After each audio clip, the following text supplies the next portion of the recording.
Hello, students. How are you? Hope you are fine and in good health. I am Dr. Priyanka Yadav, and I am here to explain our second chapter of BA Part First, that is Methods of Psychology. So, dear students, here we will be discussing about methods of psychology, यानी कि मनोविज्ञान की विधियाँ. ये हमारा second chapter है जिसको हम आज डिस्कस करने वाले हैं. तो उससे पहले हम ये स्टार्ट करें मेथड्स ऑफ साइकोलॉजी. अगर आप हमसे जुड़ना चाहते हैं तो please like and subscribe my channel Dr. Pai @psychomade-easy. This is my channel, right? So you can subscribe it for more videos because we will be completing our syllabus with the help of these videos only. So methods of psychology start करने से पहले students मैं थोड़ा सा आपको पिछला brush up करना चाहूँगी, थोड़ा सा ब्रीफ में बताना चाहूँगी, थोड़ा सा हम उसको रिवाइज कर लेंगे. सो अभी तक हमने पढ़ा कि मनोविज्ञान होता क्या है, व्हाट इज साइकोलॉजी. तो साइकोलॉजी क्या है? Psychology is the scientific study of behaviour and mental processes. वो सबको पता है. ये भी पता है कि मनोविज्ञान एक विज्ञान है. इट इज साइंटिफिक बिकॉज यहाँ पे साइंटिफिक क्यों है? क्योंकि यहाँ पे हम सिस्टमैटिक मैनर से ऑब्जर्वेशन को कंट्रोल्ड वे में कर सकते हैं. एक साइंटिफिक वे है जहाँ हम प्रिडिक्ट कर सकते हैं, या हम मतलब हम किसी भी तरह के बिहेवियर को पहले से हम प्रिडिक्ट कर सकते हैं. That is why it is scientific. Okay. अब साइकोलॉजी के हमने 4 गोल्स पढ़े. एक्चुअली गोल्स क्या हैं? हमें ये पता लगता है इसमें कि what is happening, why is it happening, when it will happen again and how human behaviour can be changed. Like पिछले चैप्टर में मैंने बताया था कि इसके 4 गोल्स होते हैं. First is the explanation, description of the behaviour, right, कि पहले डिस्क्राइब करना है फर्स्ट स्टेप में आपको. दूसरे में व्हाई इज इट हैपनिंग, तो explanation is the second goal. Third is when will it happen again, जहाँ पे हम प्रिडिक्शन करते हैं. चौथा, अब जो ह्यूमन बिहेवियर है हम अब इसको कंट्रोल कैसे कर सकते हैं, हम इस बिहेवियर को कैसे चेंज कर सकते हैं, या हम इसको कैसे कंट्रोल कर सकते हैं. This was the fourth goal. अब साइकोलॉजी की जब अगर हम हिस्ट्री के बारे में बात करते हैं, मनोविज्ञान की हिस्ट्री के बारे में जब बात करते हैं, तो इसमें कुछ स्कूल ऑफ थॉट्स दिए गए थे जो हमने पिछले चैप्टर में अपने ऑलरेडी कवर कर चुके हैं. तो पहला जो स्कूल दिया था that was given by William Wundt. Okay. This was the school of thought of structuralism, school of structuralism. तो यहाँ पे क्या था? विलियम वुंट ने अपनी पहली जो लेबोरेटरी स्थापित की थी university of Leipzig in Germany. तो वहाँ पे उन्होंने एक्सपेरिमेंटल जो एपरेटस का यूज़ किया था to measure the reaction time. Okay. So उसके बाद जो स्कूल ऑफ स्ट्रक्चरलिज्म है उनमें जो मेन नाम आता है, वो जो इम्पॉर्टेंट साइकोलॉजिस्ट उस टाइम के आते हैं, they were William Wundt as well as like E.B. Titchener है. ठीक है. उन्होंने काम किया क्योंकि स्कूल ऑफ स्ट्रक्चरलिज्म है, तो they were interested in discovering the structure of mind, right. अब स्ट्रक्चर ऑफ माइंड कैसे डिस्कवर किया जाएगा? ऑफ कोर्स इसका कोई डायसेक्शन तो होगा नहीं, but through the method of self reflective introspection. Introspection is what? Looking inwards. That is looking, it is a way of looking inwards. Through introspection you can read or you can discover the structure of mind or the structure of consciousness. Okay. Later on, William James, so he gave the school of functionalism. तो school of functionalism क्या था? वहाँ पे उन्होंने evolved functions of thoughts and feelings पे focus किया कि mind का कुछ तो जो पर्टिकुलर फंक्शन है उन्होंने किया उस चीज़ पे फोकस. ठीक है. जो evolved functions of thoughts and feelings था, सारा फोकस स्कूल ऑफ जो फंक्शनलिज्म था वहाँ पे था. ठीक है. उसके बाद नया जो स्कूल, जो लेटेस्ट हम अभी अप्लाई भी करते हैं अपनी स्टडीज़ में, वो क्या है? That is school of behaviourism. तो वहाँ पे जॉन J.B. वॉटसन का नाम आता है, B.F. स्किनर का नाम आता है. तो उन्होंने क्या किया? कॉन्शियसनेस को स्टडी करने के लिए जो मेथड ऑफ इंट्रोस्पेक्शन था उन्होंने उसको रिजेक्ट किया, और उन्होंने क्या कहा कि बिहेवियर जो है, जो ऑब्जर्वेबल बिहेवियर है, वही जो मनोविज्ञान में हम सिर्फ ऑब्जर्वेबल बिहेवियर को ही स्टडी कर सकते हैं. सो रीडिफाइन किया उन्होंने साइकोलॉजी की डेफिनेशन को, और कहा कि psychology is a scientific behaviour, scientific study of observable behaviour. क्यों? क्योंकि हम सेंसेशंस को, फीलिंग्स को, इमोशंस को, ठीक है, हम नहीं देख सकते ना, we can not observe it, लेकिन हम बिहेवियर को ऑब्जर्व कर सकते हैं, इसीलिए साइकोलॉजी की डेफिनेशन को रिडिफाइन किया गया। उसके बाद लेटर ऑन जैसे हमने बताया था कि काफ़ी जो है ह्यूमनिस्टिक साइकोलॉजिस्ट आए, जिसमें कार्ल रॉजर्स का नाम है, अब्राहम मैस्लो का नाम है, उन्होंने थ्योरी ऑफ एक्चुअलाइजेशन दी थी, सेल्फ कॉन्सेप्ट, एक्चुअलाइजेशन, ये सारी चीज़ें वहाँ आई थी। ठीक है, कि कैसे अब सिर्फ बिहेवियर को ही ऑब्जर्व नहीं करना है, उन्होंने कहा कि एनवायरनमेंट का भी आपके बिहेवियर पे और आपके रिएक्शंस पे इफेक्ट होता है। ठीक है, तो करंट एनवायरनमेंट जो है वो किस तरह से इन्फ्लुएंस करता है, कैसे नेचर एंड नर्चर जो डिबेट है वो रिलेट करती है किससे, ह्यूमनिस्टिक साइकोलॉजिस्ट के व्यू से।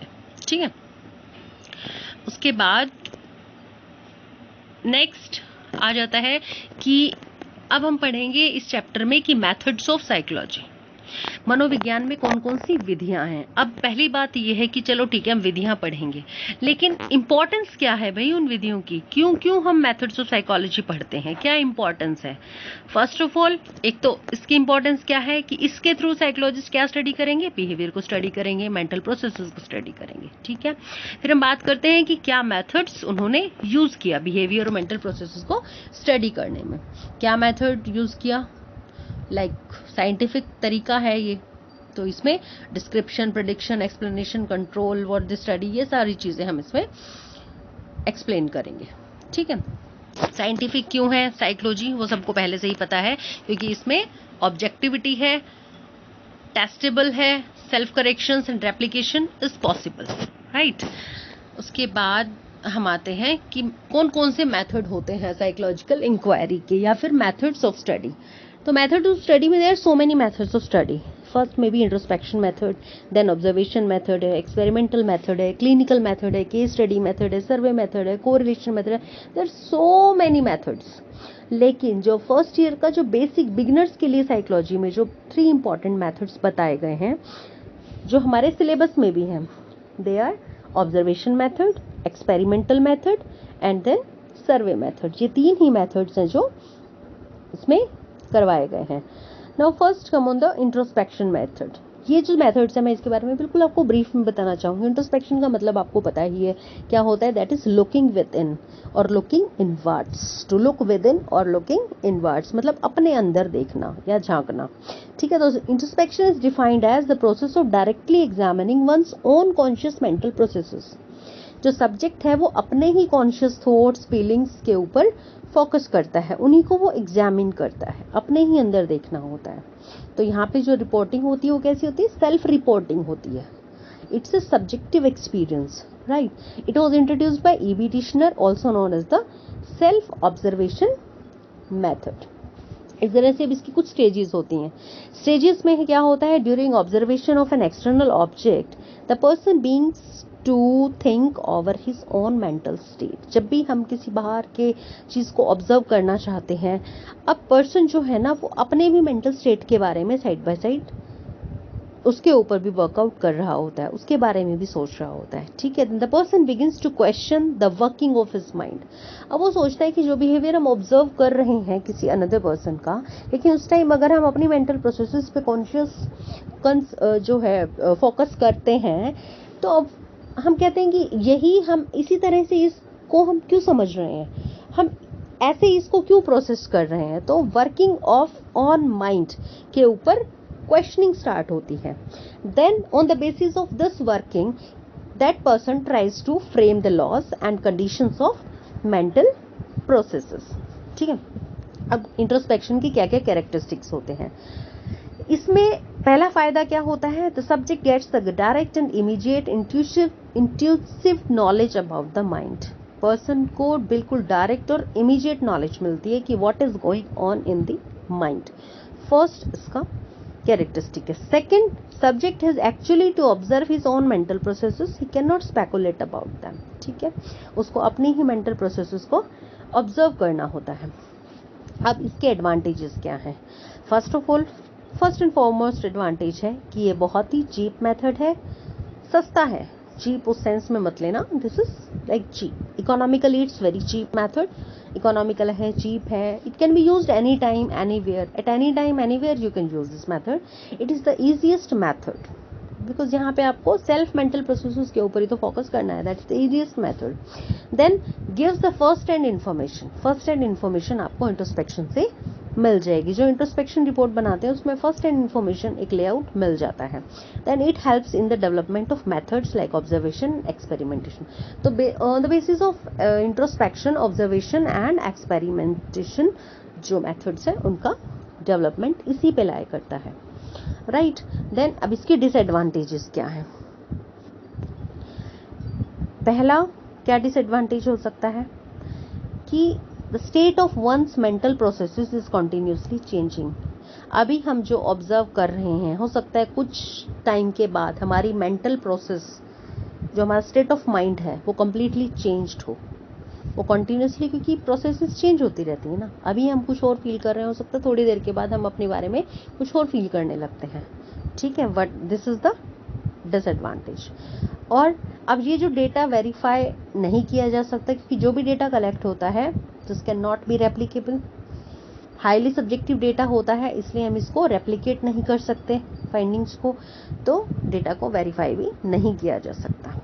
उसके बाद इस तरह का जो प्रोसेस है, इंट्रोस्पेक्शन प्रोसेस है, it can not be used in case of children, in case of animals, persons suffering from mental disorders, क्योंकि उनको इतने सेंसेस नहीं है कि वो अपनी ही मेंटल प्रोसेसेस को इंस्पेक्ट कर सकें. एक इंट्रोस्पेक्टिव रिपोर्ट हमें वहां से मिल सके. That is not possible in that. Okay. Then we start our observation method. अब ऑब्जर्वेशन मेथड क्या होता है, जैसा कि प्रैक्टिकल भी हमने किया है ऑब्जर्वेशन मेथड पे.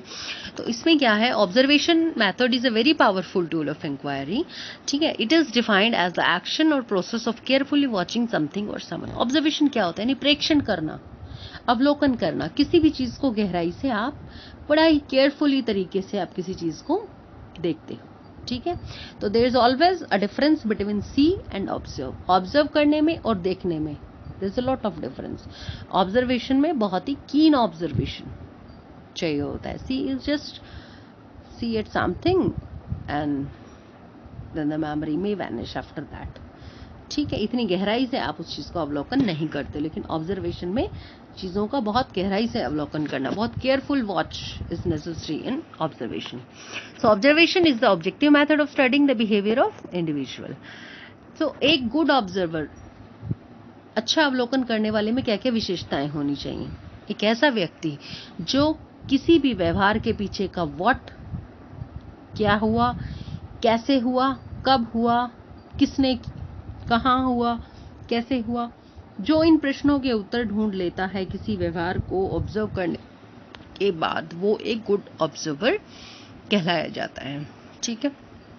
तो यहाँ पे क्या होता है, गुड ऑब्जर्वर को बिहेवियर का सिलेक्शन करना आना चाहिए, बिहेवियर का रिकॉर्डिंग करना आना चाहिए एंड एनालाइज करना आना चाहिए.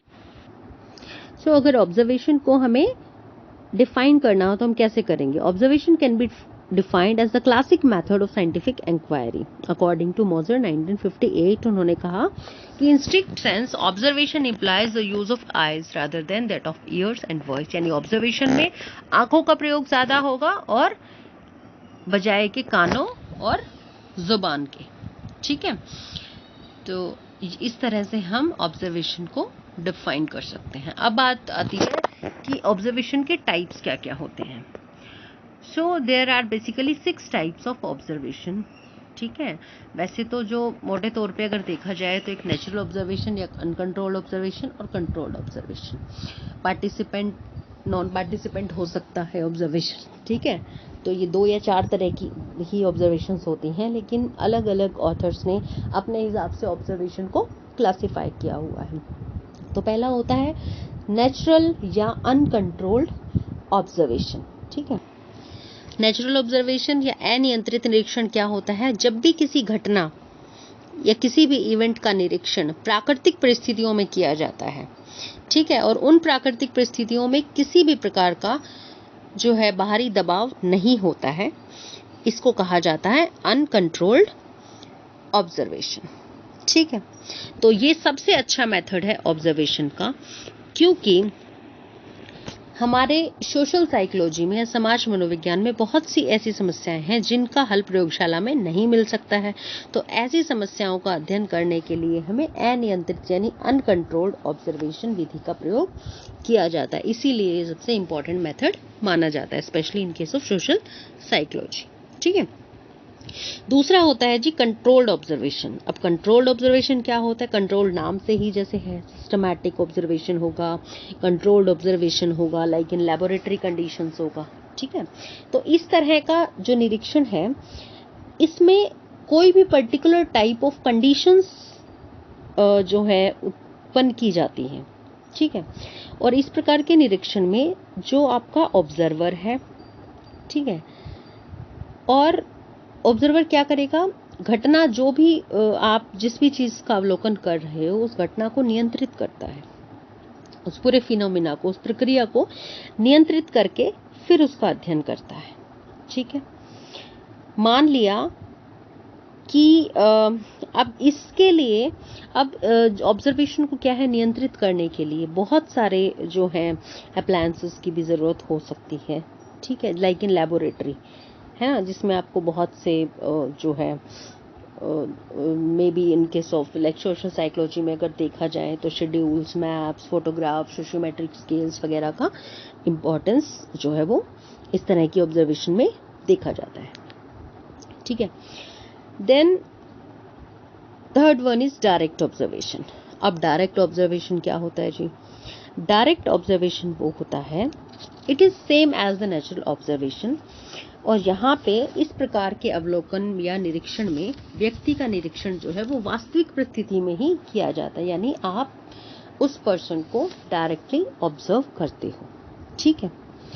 अब इनडायरेक्ट ऑब्जर्वेशन क्या होता है? This is just opposite to direct observation. अब यहाँ पे क्या है कि इसमें किसी भी व्यक्ति का अवलोकन या निरीक्षण, है ना, जो भी आपके पास डेटा अवेलेबल है ना, इसमें जो ऑब्जर्वेशन है वो आपको जिस भी प्रकार के फैक्ट्स हैं, डेटा जो भी अवेलेबल है, उनके आधार पे आप इनडायरेक्टली उस व्यक्ति को समझने का प्रयास करते हैं। This is indirect observation. ठीक है। Next is the participant observation. अब पार्टिसिपेंट ऑब्जर्वेशन क्या होती है? पार्टिसिपेंट ऑब्जर्वेशन बेसिकली लिडमैन ने सन 1924 में इस शब्द का सबसे पहले प्रयोग लिडमैन ने किया था। तो उन्होंने क्या कहा था? इस प्रकार के निरीक्षण में व्यक्ति जिस समूह का भी निरीक्षण करना चाहता है तो वो उस समूह का एक अस्थायी सदस्य बन जाता है, फिर उस समूह में घुल मिलकर उस समूह के अन्य सदस्यों का निरीक्षण करता है। यानी आप जिस ग्रुप को स्टडी करना चाहते हो, जिसको ऑब्जर्व करना चाहते हो, be a part of that group and then observe. This is participant, यानी उसने पार्टिसिपेट किया। ठीक है। Next is non participant observation. अब नॉन पार्टिसिपेंट क्या होता है? This is opposite to participant observation. अब नॉन पार्टिसिपेंट में क्या होगा? इस प्रकार के निरीक्षण में जो निरीक्षण करता है, जो ऑब्जर्वर है, वो समूह का सदस्य तो बनता है, लेकिन समूह में उपस्थित भी रहता है, समूह के हर कार्य प्रणाली में, लेकिन वो सक्रिय होकर अपनी किसी भी गतिविधि में कोई भाग नहीं लेता है। जैसा कि पार्टिसिपेंट ऑब्जर्वेशन में वो बहुत ही सक्रिय रूप से हर गतिविधि में भाग ले रहा था, लेकिन इसमें कोई वो सक्रिय रूप से भाग नहीं लेता, वो तटस्थ होकर अपने समूह का निरीक्षण करता है। ठीक है। उसके बाद हम बात करते हैं टाइप्स ऑफ ऑब्जर्वेशन। ओके, हम कवर कर चुके हैं। Then principles of observation. अब ऑब्जर्वेशन के क्या क्या प्रिंसिपल्स है? पहला प्रिंसिपल है कि ऑब्जर्वेशन हमेशा, अवलोकन अगर आपको किसी स्थिति का करना है तो हमेशा एक लंबे समय के लिए करो, क्योंकि शॉर्ट पीरियड ऑफ ऑब्जर्वेशन से आपको कुछ अच्छा डेटा जो है नहीं मिलने वाला है, और आपको रियल जो डेटा है वो नहीं मिलने वाला है। सेकेंड प्रिंसिपल है observation of the whole situation. जब भी अवलोकन, देन इसका मतलब है कि जब भी अवलोकन करें तो पूरी स्थिति का करें, ना कि उस पर्टिकुलर ऑब्जेक्ट पे या उस सब्जेक्ट पे फोकस करके। ठीक है। पूरी स्थिति का अवलोकन करना जरूरी है। फिर ऑब्जर्वेशन, थर्ड प्रिंसिपल है observation of one person at A time. हमेशा एक ही व्यक्ति का अवलोकन एक समय पे करें। ठीक है। फिर फोर्थ प्रिंसिपल है ऑब्जर्वेशन इन रेगुलर। जब भी अवलोकन करें रेगुलर एक्टिविटी में करें, यानी अगर आप कंट्रोल्ड एक्टिविटी में करेंगे, कंट्रोल्ड सेटअप में अगर अवलोकन करते हैं तो उसके रिजल्ट्स आपको रियल रिजल्ट्स नहीं मिलते हैं। ठीक है, तो हमेशा जब भी पर्सन या सब्जेक्ट आपका रेगुलर एक्टिविटी में एंगेज हो ताकि उसका ओरिजिनल और रेगुलर आपको एक नेचुरल बिहेवियर मिल सके, that is observation in regular activities. इस तरह से ये पूरे 4 प्रिंसिपल्स हो जाते हैं हमारे ऑब्जर्वेशन के। Then steps of observation. अब ऑब्जर्वेशन के स्टेप्स क्या हैं? वही सिंपल सी बात है। सबसे पहले आप क्या करोगे? बिहेवियर को ऑब्जर्व करोगे। सेकंड, अब जो बिहेवियर आपने ऑब्जर्व किया उसको नोट डाउन करते जाना है। ये नहीं सोचना कि अब बाद में कर लेंगे, एक बार ऑब्जर्व कर लेते हैं, नोट्स बाद में, रिपोर्टिंग बाद में कर देंगे, नहीं, साथ के साथ उसको बिहेवियर को नोट डाउन करो। देन उसके बाद लास्ट में बिहेवियर को आप इंटरप्रेट करते हो। ठीक है, फिर उसको एनालाइज करते हो, यानी अब उसको संख्यात्मक, जब आपको आंकड़े संख्यात्मक रूप में आपको ऑब्जर्वेशन के आंकड़े मिल जाते हैं तब आप उनका एनालिसिस करते हो, कोई टेस्ट लगाते हो। ठीक है, एनालिसिस के लिए उसके बाद उन रिजल्ट्स का आप, अगर आपके पास ज़्यादा लोगों का इस तरह का डेटा है तो आप उसको चाहे तो जनरलाइज्ड भी कर सकते हो, यानी सामान्यकरण भी कर सकते हो इस तरह के डेटा का। जैसे कंट्रोल्ड ऑब्जर्वेशन है, controlled observation just like in laboratory conditions, जहाँ पे आपने परिस्थितियों को कंट्रोल किया था, नियंत्रित किया था। तो इस तरह की ऑब्जर्वेशन होती है ना, ये बहुत ही कंट्रोल्ड तरीके से जहाँ अवलोकन किया जाता है वहाँ पे कुछ चीज़ों का हमें ध्यान रखना पड़ता है। जैसे हम जिस बिहेवियर को ऑब्जर्व करने जा रहे हैं, सबसे पहले हमें उस बिहेवियर के वेरियस एस्पेक्ट्स के बारे में पूरा ज्ञान होना बहुत ज़रूरी होता है। दूसरी बात, जो बिहेवियर हमने सेलेक्ट किया है, जिसको हमने ऑब्जर्व करना है, उसके मीनिंग की क्लैरिफिकेशन आपको बहुत ज़रूरी है, क्योंकि बहुत सारे एस्पेक्ट होते हैं, उसमें आपको ये क्लैरिफाई करना ज़रूरी है कि एक्चुअली आप किन किन एस्पेक्ट्स को ऑब्जर्व करने वाले हो। तो आपके पास एक डॉक्यूमेंटेशन फॉर्म में होते हैं कुछ पॉइंट्स, एक चेकलिस्ट की तरह, जहाँ पे आप उन चीज़ों को ऑब्जर्व करते हो। अच्छा, ये है, ये है, ये है, तो एक चेकलिस्ट की फॉर्म में आपके पास हो सकता है। ठीक है, देन अब कंट्रोल ऑब्जर्वेशन के लिए आपका जो ऑब्जर्वर है उसकी ट्रेनिंग बहुत ज़रूरी होती है। ऐसे नहीं कि उसका कोई एजुकेशन क्वालिफिकेशन सुटेबल नहीं है लेकिन उसको एज ए ऑब्जर्वर आपने जो है काम पे लगा दिया, नहीं। Training of the observer is very must in this case. फिर एक इम्पॉर्टेंट, जो लास्ट इम्पॉर्टेंट चीज़ है वो क्या है? Writing report is very necessary. जो राइटिंग स्किल्स हैं ऑब्जर्वर के वो बहुत अच्छे होने चाहिए, तभी वो आपको एक अच्छी रिपोर्ट प्रोवाइड कर सकता है। ठीक है, देन बात करेंगे हम एडवांटेजेस। कोई भी अगर हमने मेथड पढ़ा है तो उसके एडवांटेजेस हमें पता होने चाहिए। अब क्या क्या फ़ायदे हैं ऑब्जर्वेशन के? पहला फ़ायदा क्या है? ये बहुत ही इकोनॉमिकल मेथड है, बिल्कुल नेचुरल है, फ्लैक्सिबल है। आप जैसे चाहो, जहाँ चाहो, जब चाहो, नेचुरल और इकोनॉमिकल चीप तरीके से आप इसको यूटिलाइज कर सकते हैं। डेटा, संख्यात्मक आंकड़े अगर आपको मिलते ही हैं, खैर वो तो तभी, क्योंकि डेटा है तो वो उसको आप इजीली एनालाइज कर सकते हो, मेजर कर सकते हो, क्लासीफाई, इंटरप्रिटेशन सब कुछ इजीली हो सकता है। देन इसके डेटा को आप वेरीफाएबल भी है, रिलायबल भी है कुछ हद तक, है ना। 100% तो नहीं है रिलायबल, लेकिन कुछ हद तक वेरीफाएबल एंड रिलायबल भी है। ठीक है, बेसिकली जो अब ऑब्जर्वेशन वाला जो केस देखा जाता है, ये जो डेवलपमेंटल साइकोलॉजिस्ट हैं वो इस चीज़ पे ज़्यादा फोकस करते हैं, क्योंकि डेवलपमेंट के दौरान जब बच्चे से बड़ा वयस्क बनता है तो उस दौरान डेवलपमेंट के अंदर बच्चे में बहुत सारे इश्यूज आ सकते हैं। तो उन डेवलपमेंटल्स के इश्यूज को ट्रेस आउट करने के लिए डेवलपमेंटल साइकोलॉजिस्ट इस तरह का मेथड यूज करते हैं ऑब्जर्वेशन का। ठीक है, और वो क्या करते हैं? ऑब्जर्व करते हैं आपके माइलस्टोन्स को। ठीक है, तो वहाँ पे ऑब्जर्वेशन एक बहुत ही अच्छा मेथड है यूज़ करने के लिए।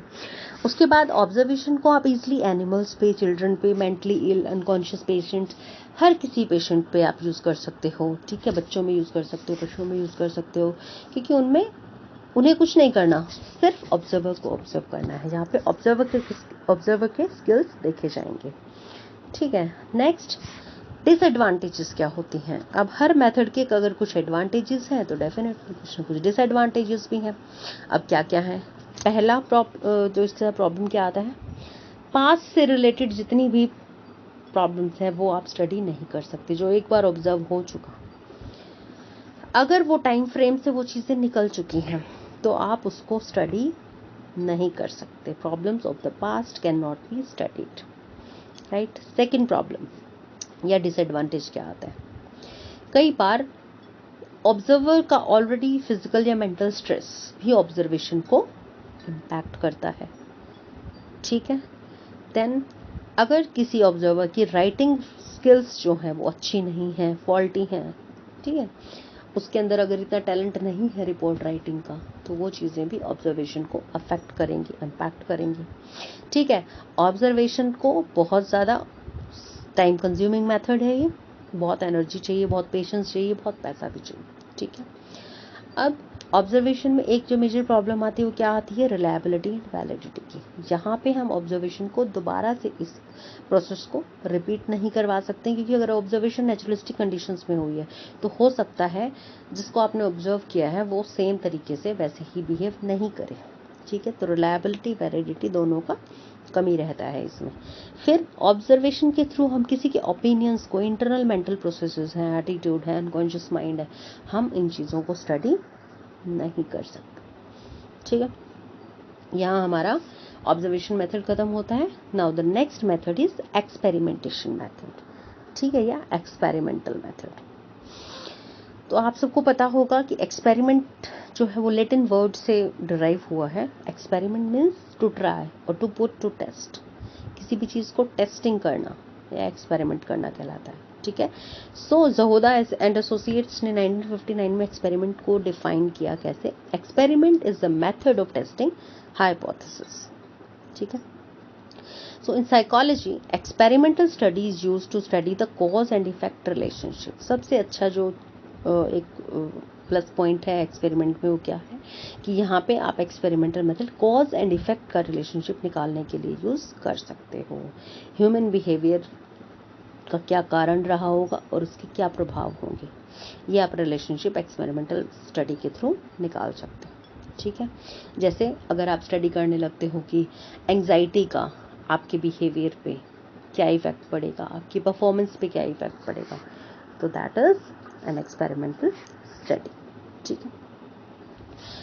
अब हम बात करेंगे एक्सपेरिमेंटल मेथड को पढ़ने से पहले हमें इसके कुछ जो छोटे छोटे से पॉइंट्स हैं वो समझने बहुत ज़रूरी है, जो कि आपको हर जगह मिलेंगे, ठीक है। जब भी आप एक्सपेरिमेंटल मेथड का, ये तो चलो बिगनर्स के लिए है, लेकिन अगर आप बड़े लेवल पे भी जाके, पीजी लेवल पे भी जाके, ठीक है, उस लेवल पे भी पढ़ते हैं, तो आपको एटलीस्ट बहुत बेसिक सी चीज़ें पता होनी चाहिए कि एक्सपेरिमेंट में ये वर्ड्स बहुत बार आपको मिलेंगे। वेरिएबल क्या होता है, डिपेंडेंट वेरिएबल क्या होता है, इंडिपेंडेंट क्या होता है, इंटरवीनिंग क्या होता है, ठीक है, कंट्रोल्ड वेरिएबल क्या होता है, एक्सपेरिमेंटल ग्रुप क्या होता है, ये सारी चीज़ें आपको पता होनी चाहिए, ठीक है।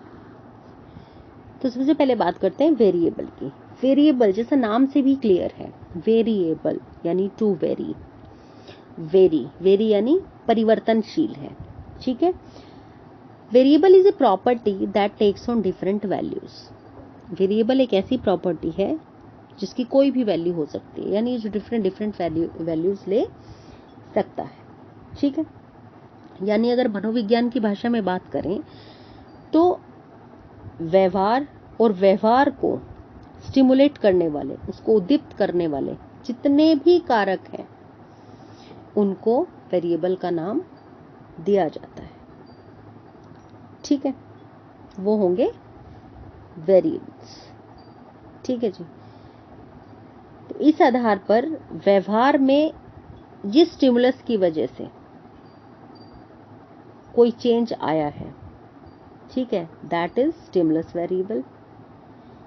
या अगर व्यक्ति के अंदर पर्सनल लेवल पे कोई चेंज आया है ना, दैट इज ऑर्गेनिज्मिक वेरिएबल, प्राणीगत चर हम इसको कह सकते हैं, दैट इज वेरिएबल। तो वेरिएबल सीधी सीधी भाषा में क्या है, टू वेरी, जहां पे कोई भी वेरिएबल एक वो प्रॉपर्टी है जो कि डिफरेंट वैल्यूज ले सकती है, यानी हमारे व्यवहार को और व्यवहार को स्टिमुलेट करने वाले जितने भी कारक हैं, जितने भी फैक्टर्स हैं, उन सभी को वेरिएबल्स का नाम दिया जाता है। अब वेरिएबल में एक होता है डिपेंडेंट वेरिएबल, जो दो मेजर वेरिएबल हैं, दैट इज डिपेंडेंट वेरिएबल और इंडिपेंडेंट वेरिएबल। डिपेंडेंट वेरिएबल यानी इफेक्ट, किसी भी प्रोसेस की वजह से या किसी भी एक वेरिएबल की वजह से अब किस वेरिएबल की वजह से, यानी इंडिपेंडेंट, एक स्वतंत्र चर की वजह से जो भी इफेक्ट आया है व्यवहार पे, that effect is known age dependent variable, और जिसकी वजह से आया है दैट इज इंडिपेंडेंट वेरिएबल। ठीक है, तो डिपेंडेंट क्या है, जिस प्रक्रिया का निरीक्षण करना हो, यानी जो हमें इफेक्ट देखना हो, दैट इज आश्रित चर यानी dependent variable. The phenomena to be observed is dependent variable. ठीक है, यानी आश्रित चर वो कारक है जिसका मापन किया जाता है, जिसके ऊपर इफेक्ट पड़ता है, दैट जिसका आप लास्ट में मापन करते हो।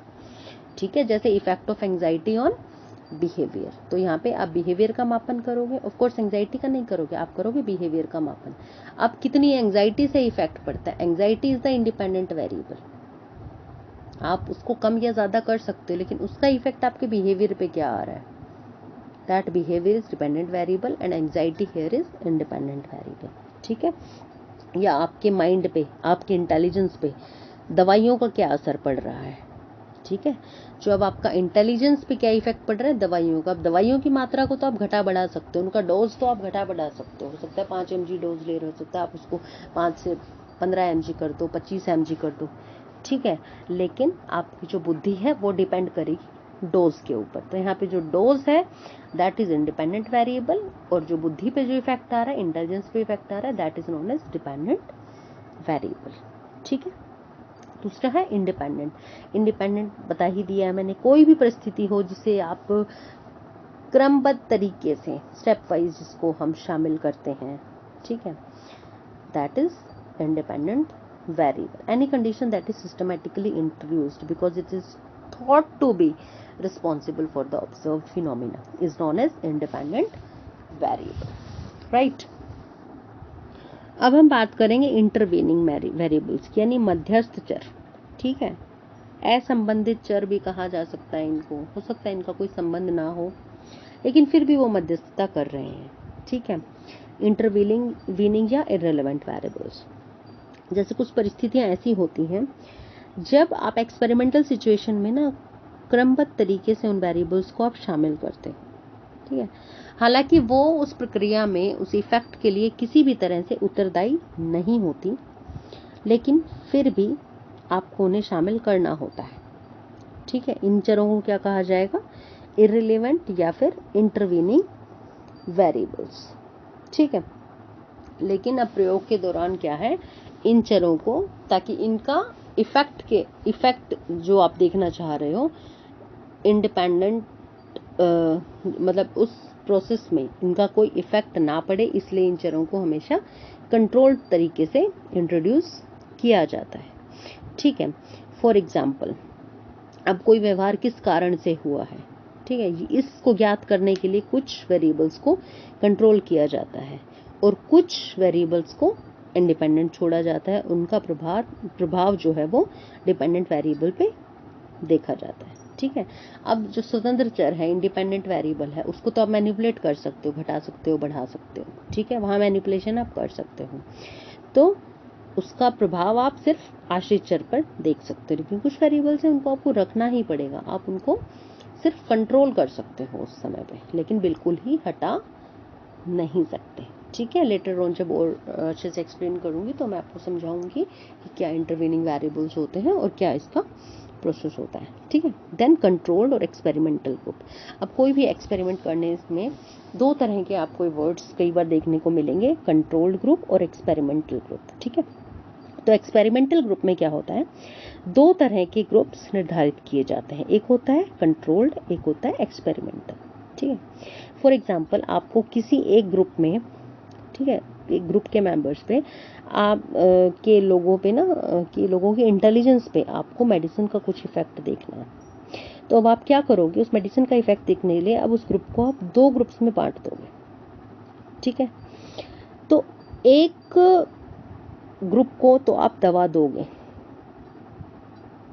ठीक है, और उसका एक्चुअल आप इफेक्ट देखोगे उनके इंटेलिजेंस पे, और एक ग्रुप को आप दवा नहीं दोगे, एक्चुअल में आप दवा नहीं दोगे, आप उनको प्लेसिबो दोगे। प्लेसिबो यानी दवा के जैसी दिखने वाली गोली टाइप तो दे दोगे, लेकिन मे भी हो सकता है वो सिर्फ शुगर कॉटेड टैबलेट हो, लेकिन मरीज को ये लगेगा या फिर आपके सब्जेक्ट को ये लगेगा कि ये गोली जो है वो same as the experimental group है, लेकिन आपने तो उनको कंट्रोल ग्रुप में रखा हुआ है। उनको ये बात नहीं पता है कि उनको सिर्फ एक्सपेरिमेंटल जो है प्लेसिबो के लिए ड्रग दी जा रही है, अदरवाइज कोई उन्हें दवाई इस तरह की नहीं दी जा रही है। ठीक है, उसके बाद में लेटर ऑन इस इफेक्ट को जांचा जाता है कि क्या इफेक्ट आया अब उनके इंटेलिजेंस पे।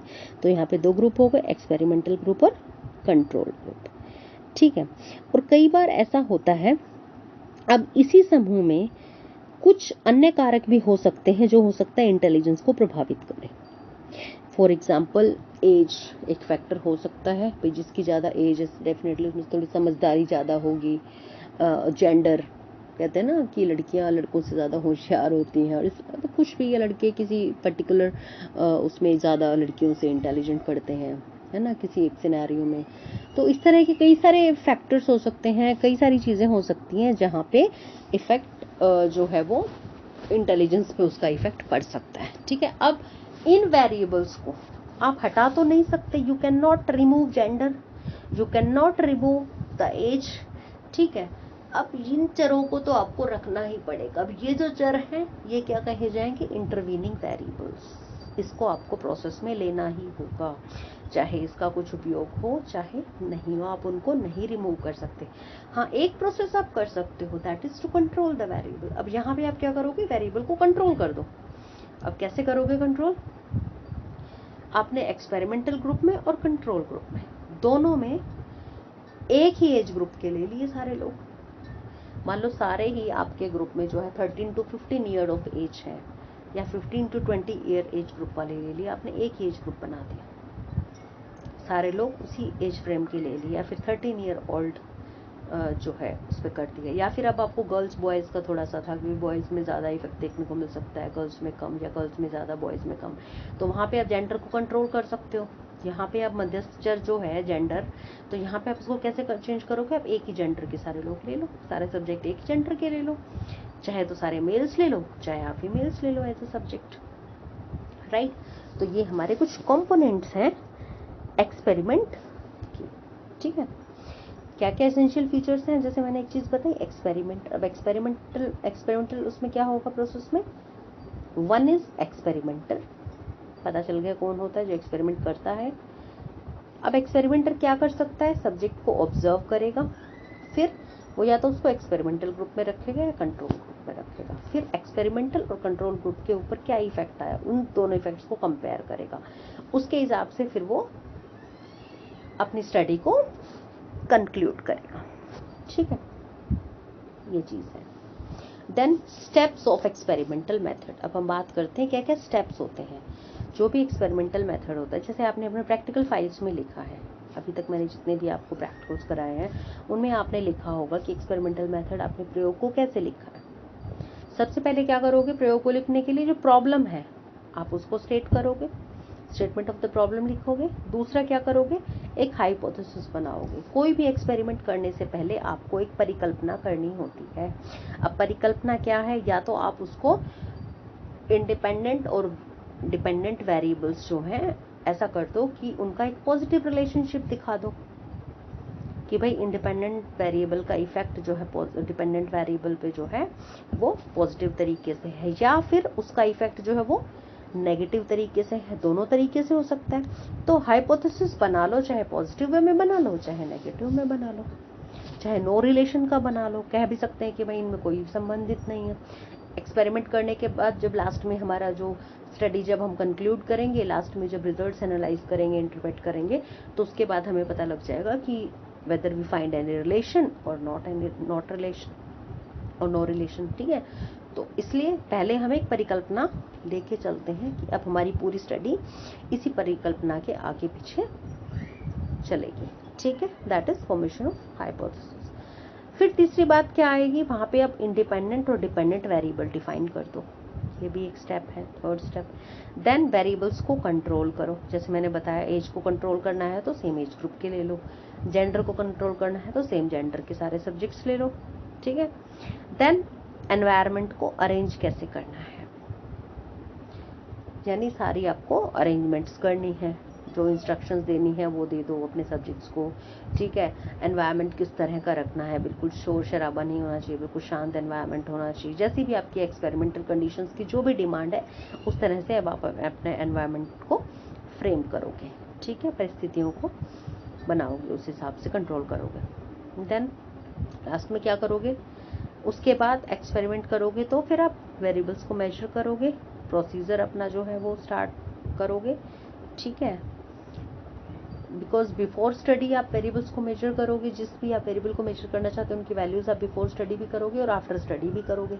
उसके बाद प्रोसेस करोगे ना, प्रोसीजर जो भी अप्लाई करोगे उसके बाद लेटर ऑन आप फिर से उसका इफेक्ट देखोगे, तो फिर से सेकेंड रीडिंग लोगे, तभी तो आप इनिशियल और फाइनल रीडिंग्स को जो है कंपेयर कर पाओगे, ठीक है। देन लास्ट में एनालाइज करोगे रिजल्ट्स को, एनालाइज करने के बाद अब उस जो रिजल्ट को क्या करोगे, समराइज कर दोगे, कंक्लूड कर दोगे। एंड देन अगर आपने ज़्यादा लोगों पे एक्सपेरिमेंटल ग्रुप बड़ा बनाया है और ज़्यादा लोगों पे स्टडी की है, then you can generalise your findings also, ठीक है। This is the process. Now what are the steps, एक बार थोड़ा सा फिर रिवाइज करा देती हूँ आपको। फर्स्ट, प्रॉब्लम को आप बताओगे, first of all you will state the problem को लिखोगे, देन हाइपोथेसिस बनाओगे, फिर वेरिएबल्स को आइडेंटिफाई करोगे। अब वेरिएबल्स में एक कंट्रोल ग्रुप होगा, एक एक्सपेरिमेंटल ग्रुप होगा, ठीक है। उसके बाद एनवायरनमेंट को अपना अरेंज करोगे, परिस्थितियाँ जिस हिसाब से बनाओगे, कंट्रोल करोगे वेरिएबल्स को, फिर वेरिएबल्स को मेजर करोगे, देन रिजल्ट्स को एनालाइज करोगे, then compare the findings of two groups, then summarise and conclude, ठीक है। अब इस मेथड की एडवांटेजेस क्या क्या होती हैं। पहला जो एडवांटेज है, this is the most scientific method, ठीक है। It follows the scientific principle, it's the most scientific method. दूसरा, एक्सपेरिमेंट का सबसे जो अच्छा पॉइंट क्या है, यहाँ पे रिलायबिलिटी एंड वैलिडिटी की बहुत ज़्यादा होती है, क्योंकि यहाँ पे रिजल्ट्स को आप फिर से प्रोसेस को, एक्सपेरिमेंट को रिवाइज कर सकते हो, रिपीट कर सकते हो, रेप्लिकेट कर सकते हो अपने फाइंडिंग्स को, ठीक है। देन यहाँ पे कॉज और इफेक्ट यानी कारण और प्रभाव, आप उसका रिलेशनशिप अच्छे से देख सकते हो। फिर इसमें जो आपको डेटा मिलता है, that is very much reliable and verifiable. These are the advantages of experimental method. Now come on to the disadvantages of experimental method. अब disadvantages क्या क्या हो सकती हैं कि साइकोलॉजी की बहुत सारी प्रॉब्लम्स है, स्पेशली सोशल साइकोलॉजी की, है ना। बहुत सारी ऐसी प्रॉब्लम्स जिनको आप एक्सपेरिमेंट्स के थ्रू या कंट्रोल कंडीशंस में आप उनको स्टडी नहीं कर सकते, उनके लिए आपको ऑब्जर्वेशन जैसे टूल का सहारा लेना पड़ता है। देन एक्सपेरिमेंटल मेथड डेफिनेटली बहुत कॉस्टली होता है, टाइम कंज्यूमिंग होता है, आपको पर्टिकुलर लेबोरेटरी कंडीशंस चाहिए होती हैं, ठीक है, तो बहुत कॉस्टली है और टाइम कंज्यूमिंग है। देन लेबोरेटरी मेथड से आप बिहेवियर को नेचुरल कंडीशन में नहीं स्टडी कर सकते, यानी आपको एक्सपेरिमेंटल कंडीशन में ही करना होगा, ठीक है। समटाइम्स इट में हार्म द सब्जेक्ट, से इसकी एक डिसएडवांटेज है, समटाइम्स इट में हार्म द सब्जेक्ट, कि नहीं पता है ना, आप तो सिर्फ एक्सपेरिमेंट करके देख रहे हो कि क्या इफेक्ट आएगा, अभी तो आपको ही नहीं पता कि इफेक्ट क्या आने वाला है, तो यहाँ पे आप सब्जेक्ट्स को हार्म कर सकते हो।